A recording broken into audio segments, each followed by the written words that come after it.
Hey, this is Matt once again. Welcome back to another videos of the paid request. This time for Alban. Thank you so much for that. And for those interested in requesting any type of videos, feel free to send it either directly to my PayPal or join my Patreon. Both links are down below in the info box. And this is for the 1987 film Fatal Attraction. Now, it's been a long time since I've seen this film, but it's a good one. And looking back, I forgot just how big the film was. I knew it was a hit, but in 1987, this was the second biggest hit of the year. Number one was Three Men and a Baby. This was number two. And it's weird, like, you go back to, like, 1987, you see what the top 10 films were. Most of them were original products. I mean, you had Beverly Hills Cop 2, but it's like Three Men and a Baby, which technically was a remake, to be fair, of a French film. Fatal Attraction, you had Lethal Weapon, you had RoboCop, you had felt just a lot more of originality compared to films today. And not only that, but this was nominated for Best Picture Oscar, which I did not realize this was a Best Picture nominee. I think the year was nominated The Last Emperor won, but I'm like, wow, this is Best Picture nominee, Fatal Attraction. Which seems like a weird choice, but at the same time, it is a fairly well-made movie. The cast worked well, and Adrian Lyne, the director, made it work. Because he's a guy that would later do Jacob's Ladder, which I love. Jacob's Ladder in 1990, one of my favorite films of all time. He would also do, I think, Indecent Proposal with Robert Redford and a few other films. I think he did Unfaithful with Richard Gere, which I remember not minding. I can't remember the last film Adrian Lyne did, but yeah, this film was a huge film, and like I said, the cast really made it work. Now, Brad, you've seen films like this before. Play Misty for Me, directed and starring Clint Eastwood, where someone has a fling, that fling becomes an obsessive psycho stalker, and things go up shit creek really, really fast. So, there were films like this before, but the way the performers handle it, Michael Douglas as his lawyer, who's married to, I believe, Ann Archer. I'm bad with names. Who seems like a very sweet character, sweet lady. Her and the kid go off on this little trip for the weekend. While they're doing that, the lawyer, Michael Douglas, is working with this publishing firm, and the editor is Glenn Close. They feel an attraction towards each other. They have a bit of a fling. So they have sex over here, they have sex in the elevator, they play in the park with Douglas's dog, while Ann Archer and the kid are away. But he needs to end it. She feels very hurt by it. And I think someone said this is kind of the jaws of marital affairs. Don't cheat on your wife, or you may get a crazy bitch like this lady. And the thing is, like, Glenn Close's character is not stereotypical psycho in the fact of, I do feel a bit of sympathy for her at first, till she takes it too far, of course, but you do feel sympathy for her at first because you tell there's some kind of distant pain with this character. I think Glenn Close, who was nominated for an Oscar for this, did a wonderful job with that. You see just how desperate she is to be with someone. She feels very alone. As Michael says, you don't give up, do you?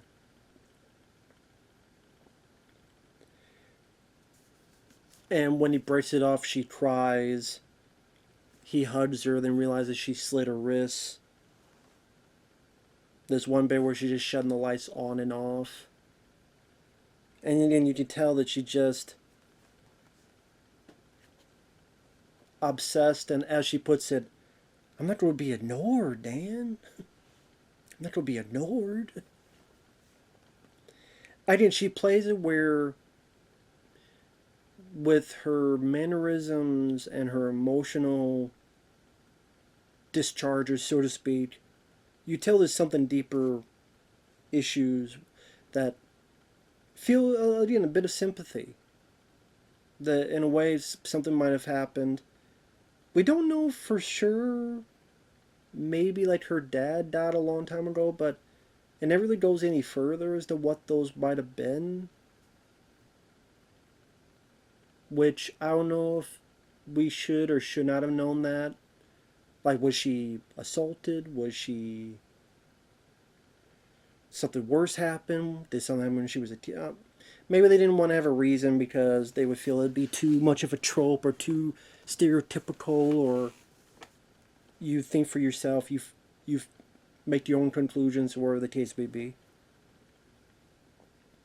And Michael Douglas' character is not the most likable guy. I mean, he did choose this. He did break it off. And, there are times where, like, she just I want to be with you, I love you, and he, like, shoves her and goes, if you tell my wife, I'll kill you. Like, again, if you rework this just a little bit, it will look like Michael Douglas was the villain. So that's why it's like a bit hard to really sympathize with Michael Douglas and what's going on with his character. But at the same time, Douglas, he's very good at playing unsympathetic characters that, because of his mannerisms, because of his acting, because of choices he tried to redeem himself later on, you could feel at least partially towards him. I mean, whether that be in Falling Down or other movies of that nature, where they're not a perfect individual, but you feel a little bit of something for him. At least I did. But for a while, I'm like, damn, it seems like a dick. But at the same time, when she slit her wrist, he did try to help her. When she says that she's pregnant, he does say, you're not going to go through this alone. Granted, he assumes she's getting an abortion, and I'm like, well, let's say she wasn't crazy.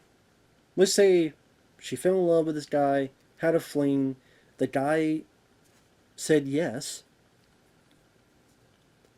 she's pregnant, and he's like, no, I want this baby, I'm not going to kill it. Again, if it wasn't for her going crazy in the second half, the first half of the film, you could almost say she's weird, but there's something off with her, but at the same time, Michael Douglas, you're doing the worst shit. You had the affair, you got her pregnant. Of course, you find out all that is bogus. That's what I'm saying. If you just look at the first half and imagine if she's not psycho, Michael Douglas would be the villain. And you have a couple recognizable people in the supporting cast. Stuart Pinkton, I believe his name. He's a co-worker. I remember him as being the cop, the sheriff in Arachnophobia. He's been in a few other films. Fred Gwynn, who was in Pet Sematary. Sometimes Dead is Better. He was the Munsters back in the day. He shows in as the boss. Sadly, he's not in the film too much. He's in, like, I don't know, one or two scenes and disappears. But yeah, it's just, the acting is very solid, and the direction by Adrian Lyne, just the way he sets up certain shots. Like, there's a bit where Michael Douglas is in an elevator. As he's going up, we see in the distance Glenn Close watching him, and we see her walk over here, and now it gets the audience going, oh, what's going to happen? What's going to happen? The score by Maurice Jarre, which he would later do the score to Jacob's Ladder. The guy sets up a very subtle, moody, but creepy score to show the tension. Thankfully, he doesn't go too over the top, because sometimes these thrillers, it's like, get the violence. He doesn't do that. He mostly keeps it very, again, a creepy vibe to it that creates a hopefully unsettling mood for the viewer.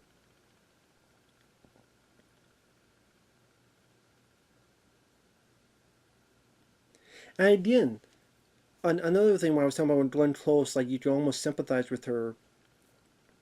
There's a bit where I mentioned, she says, "I'll tell your wife," and he goes, "You tell my wife, I'll kill her." Well, okay, that'd be a different movie. If you tell my wife, I'll kill you. He leaves. She's ready to call. She could talk, but then she hangs up the phone. Now, she could have.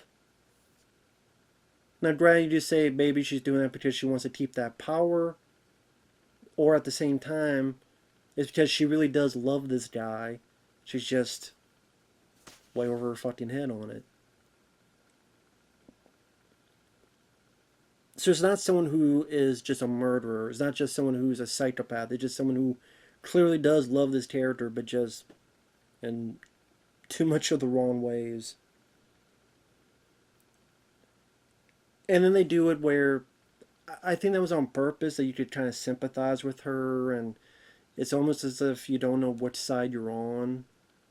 But then you see just how much worse she does, where she, spoiler alert, puts acid onto Michael Douglas's car. She sends these verbal abusive tapes. And more so, the kid gets a pet rabbit. The mom comes in, there's something cooking, and the rabbit has been boiled. I think the way that was edited really ratcheted up the tension, where you have the kid going over here, the mom in the kitchen, you're wondering what's going on, it cuts back and forth, back and forth. The kid goes, "My rabbit's gone." So Michael Douglas is going towards her, and then the camera zooms and you see the rabbit, and you see Michael Douglas turn and run towards there. Just the way it's edited, the pacing, granted I knew what it was, but if you watch it for the first time, you're not knowing it's going to go that far. When she sees the rabbit, it makes the audience go, "Oh no," and then you kill a cute, innocent animal like that, it'll help the audience go, "Okay, this person definitely went way too far. She's definitely psychotic. She's the villain." And so Michael Douglas tells her the truth, and Archer goes, "You go near my family, my kid again, I'll kill you." And just hangs up the phone.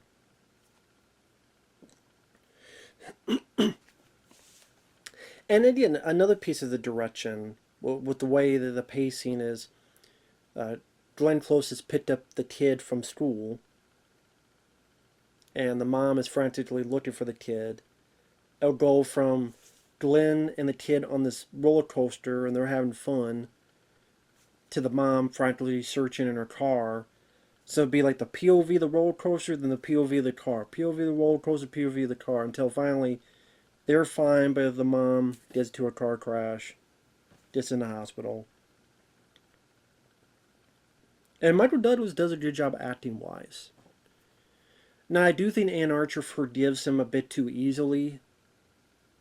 But that's always the thing about this, is that whenever you have a story about a guy cheating on his wife, you either want the person to forgive them because you want more of a happy ending, but then there's a part of you like, people react in different ways. Some would forgive more easily, some would never forgive at all.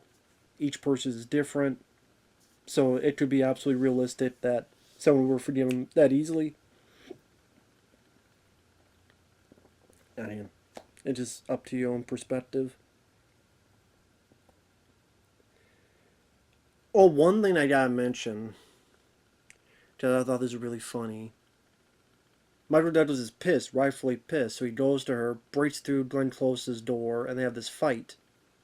Now, during the fight, there's a bit where there's this wide shot And Douglas grabs her, and I'm watching going, who the fuck is that? Who the fuck is that? Because there's a stunt double that you could clearly see in this wide shot, and I even like, wait a minute, that's not him. I don't find these things. I'm not good at finding these things. But on a freeze frame, I'm like, what the hell? And I'm like, who's Butty Beaver? It's funny, I put the picture online and people are like, is that Gilbert Gottfried? It's Gilbert Gottfried, rest in peace. Butty Beaver. Who is this Butty Beaver motherfucker? Who the hell is that? Who the hell is that? This is not Michael Douglas. So, someone says Ben Stiller was Gilbert. If I remember, I'm going to try to have the picture there. I mean, who the hell is that? Who the hell is that? So it took me out of the movie a bit, but the rest of it is a pretty intense fight. There's even a bit where she almost stabs him with a knife, and he's going to choke her, but he's not going to. And then he puts a restraining order on her. Yeah, the finale, where Glenn Close confronts the Ann Archer in the bathroom, and you're waiting for Michael Douglas to notice, and the kettle is screaming. Then he finally hears it and rushes up. Both of them take care of Glenn Close. Now, I know there was an alternate ending. The alternate ending was Glenn Close would cut her own neck, and then would frame Michael Douglas, but then Ann Archer would notice the tapes that she sent, that she would end her life.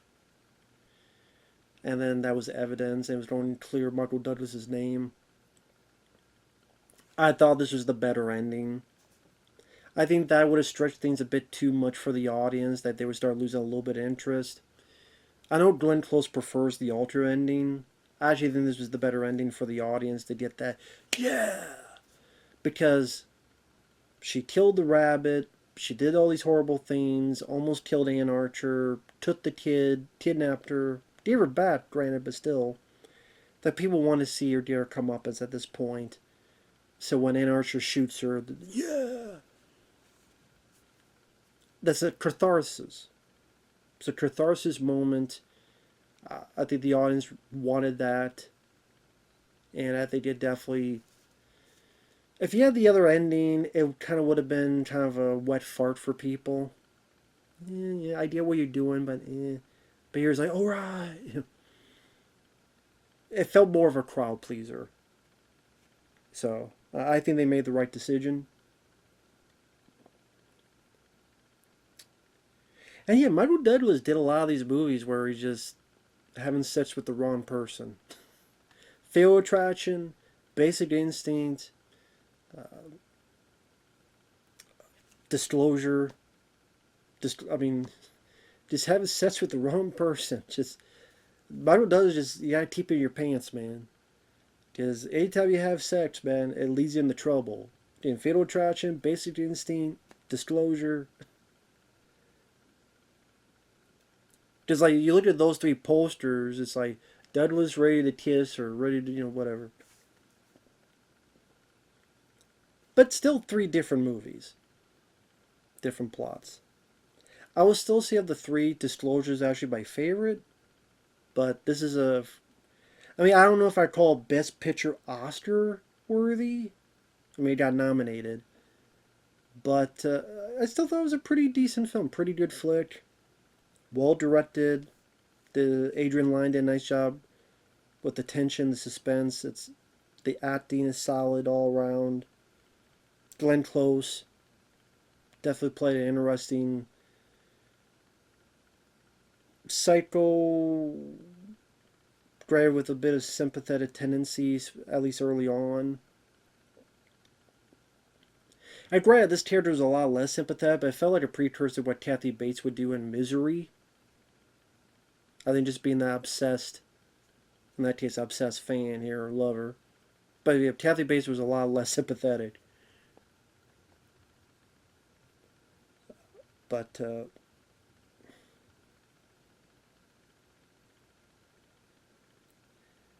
yeah, well done movie. Yeah, I liked it. I don't really have a lot of issues with it. I would rather the Butty Beaver cameo is one thing, but pretty good film. Pretty good flick. And yeah, I just like the cinematography of the film.